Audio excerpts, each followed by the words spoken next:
Assalamualaikum warahmatullahi wabarakatuh. Saya Muholil, pengampu mata pelajaran matematika wajib MAN 2 Lampung Utara. Pada kesempatan kali ini kita akan membahas tentang geometri ruang. Langsung saja, kali ini kita akan membahas tentang kedudukan titik, garis, dan bidang. Yang pertama tentu yang kita bahas adalah tentang kedudukan titik terhadap garis. Kemudian yang kedua, kedudukan titik terhadap bidang. Yang ketiga, kedudukan garis terhadap garis lain. Kemudian yang keempat, kedudukan garis terhadap bidang. Yang kelima, kedudukan bidang terhadap bidang. Oke, kita langsung untuk membahas yang pertama, yaitu kedudukan titik terhadap garis. Kita perhatikan di sini ada sebuah garis L, kemudian ada titik A, titik B, dan titik C.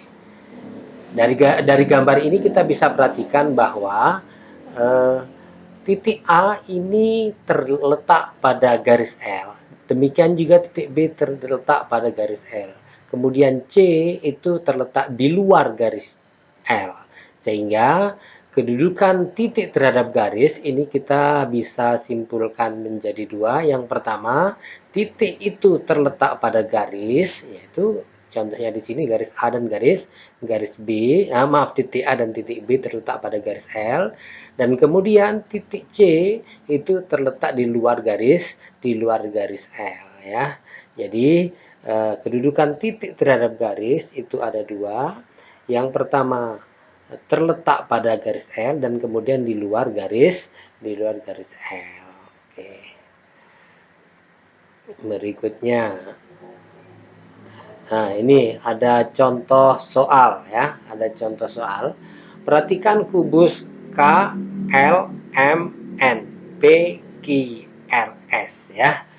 Diketahui titik O merupakan perpotongan antara diagonal KM, ini diagonal KM ya, dan diagonal LN, ini diagonal LN. Iya, diagonal LN.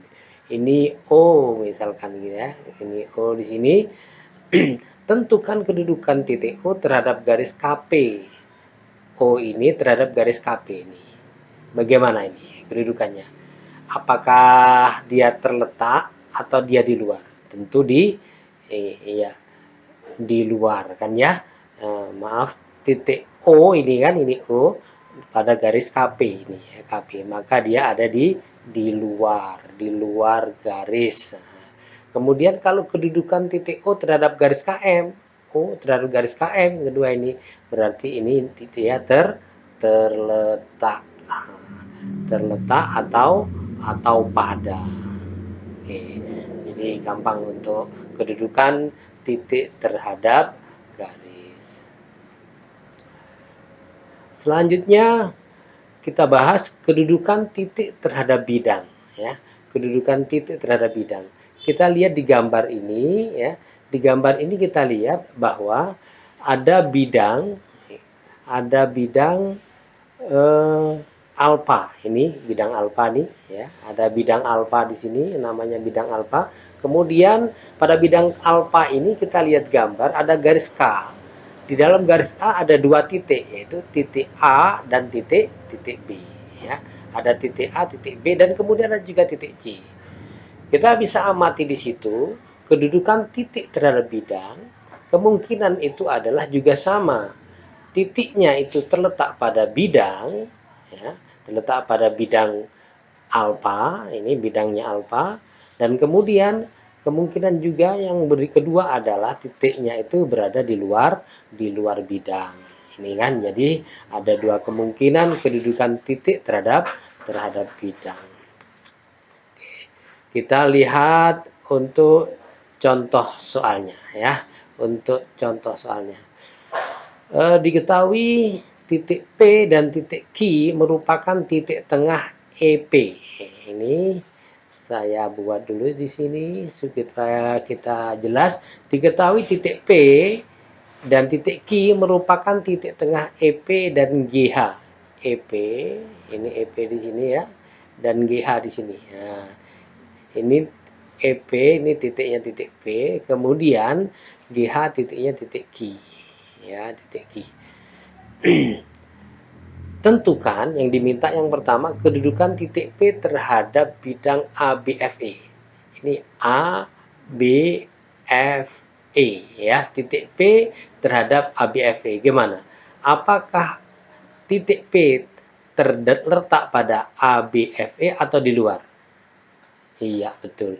Ini terletak atau di bidang ya, di bidang atau terletak. Nah, kemudian yang kedua, kedudukan titik Q, titik Q terhadap bidang ADQ terhadap ADHE. Ini bagaimana ini? Di dalam atau di luar? Iya, betul, di luar. Oke. Dengan demikian ada dua kemungkinan tadi ya, di luar dan terletak. Selanjutnya kedudukan garis terhadap garis lain.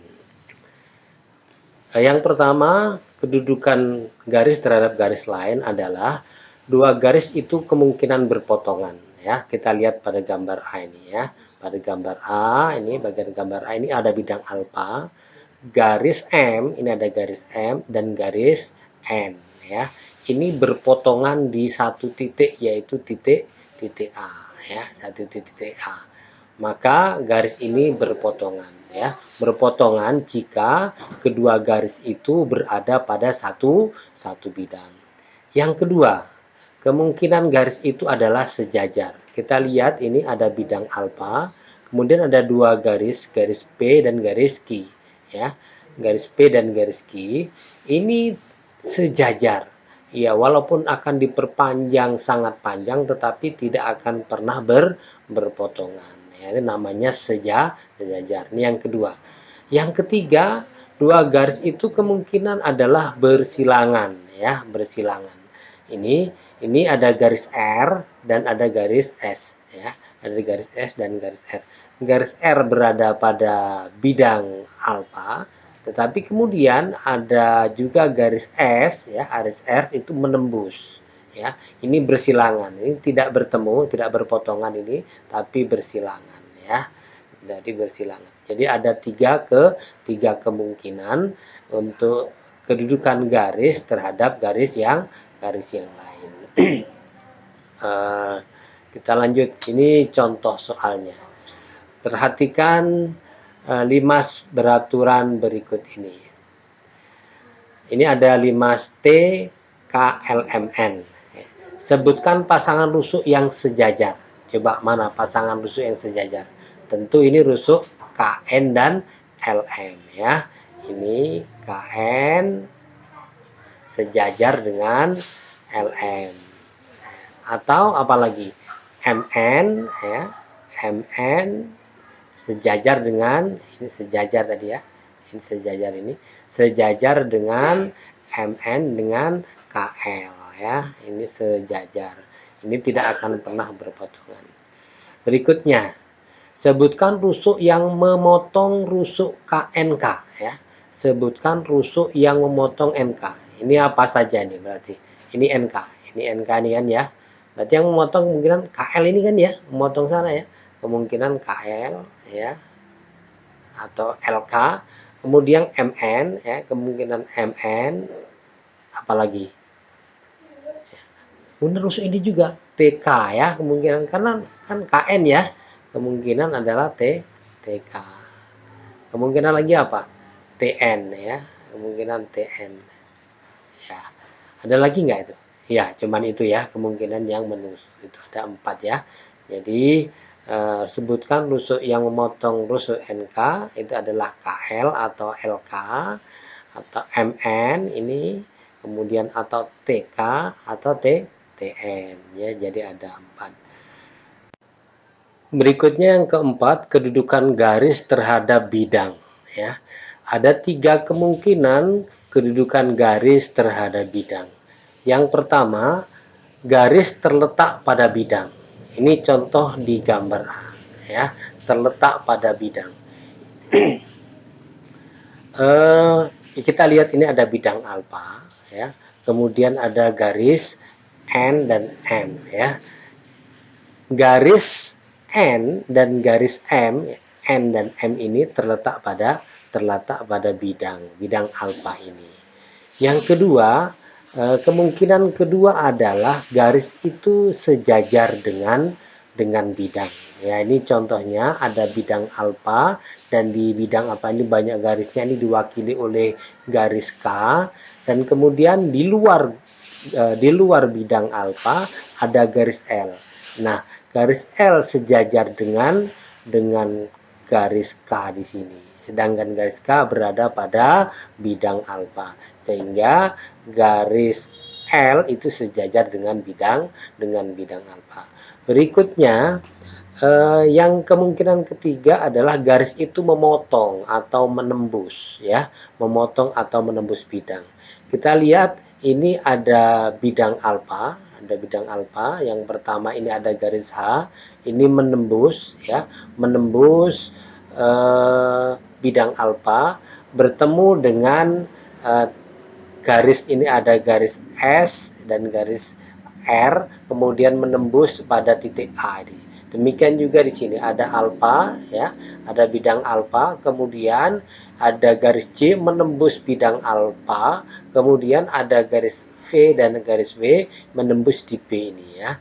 Jadi karena garis J menembus siku-siku pada dengan garis V dan W, maka garis J ini siku-siku pada semua garis yang memotongnya ya, yang menembusnya.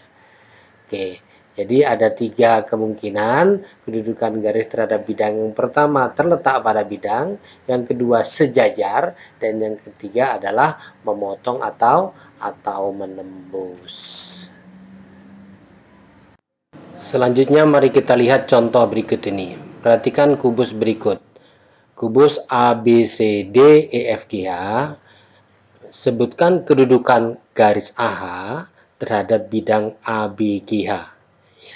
Sebutkan kedudukan AH terhadap bidang ABGH. Apa ini berarti? Kedudukannya garis AH terhadap bidang ABGH. Ini terletak ya. Ya, berarti terletak. Kemudian sebutkan kedudukan garis EC. Garis EC mana? EC terhadap bidang ABGH juga. ABGH. Ya. Berarti apa ini? Menembus. Ya, menembus atau memotong. Kemudian sebutkan kedudukan garis FC terhadap bidang ABGH juga. FC itu mana? FC ini berarti ya, FC ya. FC terhadap bidang ABGH juga ini menembus atau memotong ya. Oke. Berikutnya kita lihat yang kelima, kedudukan bidang terhadap bidang. Ya. Kita lihat di gambar A dan B ini kedudukan bidang terhadap bidang. Bidang A, bidang alfa dan bidang beta. Ini ada 2 bidang ini sejajar.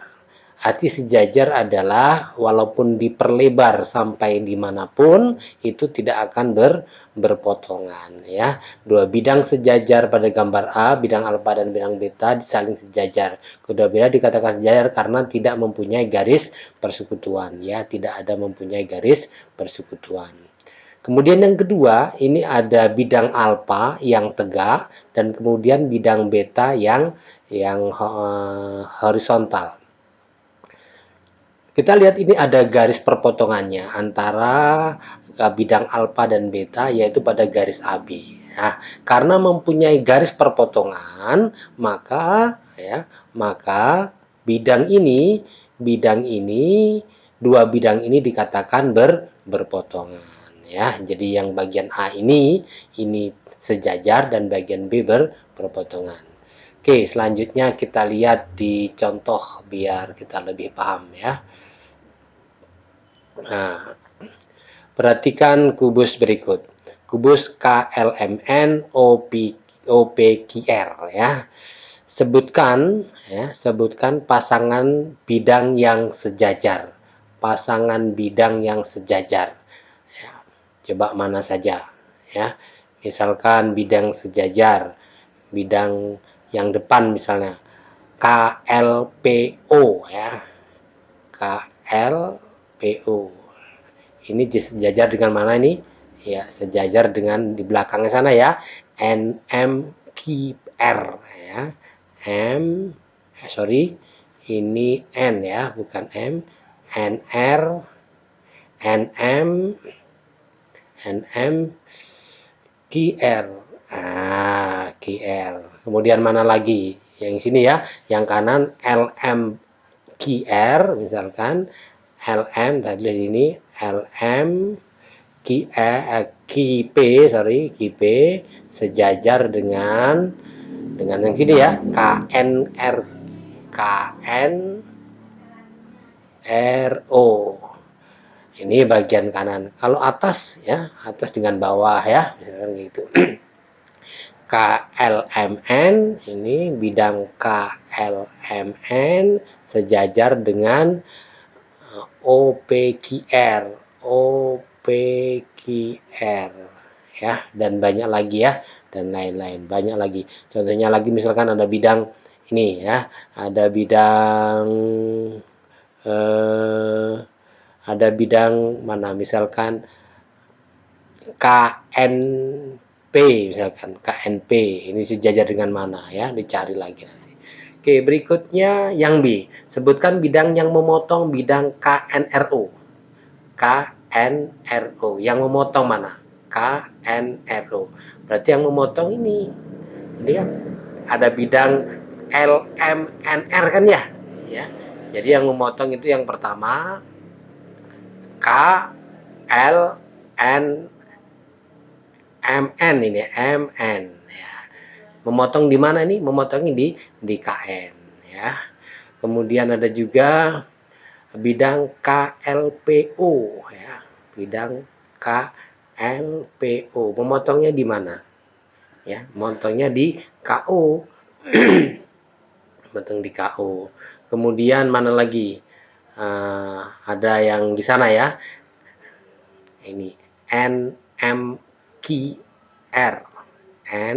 NMQR ya. Memotongnya di NR atau yang atas ini OP ini juga ya. OPQR memotongnya di mana? Di OR. Pokoknya ada titik potongnya ya. Maka dia disebut ada perpotongan. Sebutkan bidang memotong berarti bidang dengan perpotongan bidang dengan bidang. Ya. Demikian untuk materi kita hari ini. Semoga bermanfaat ya. Dan saya akhiri. Assalamualaikum warahmatullahi wabarakatuh.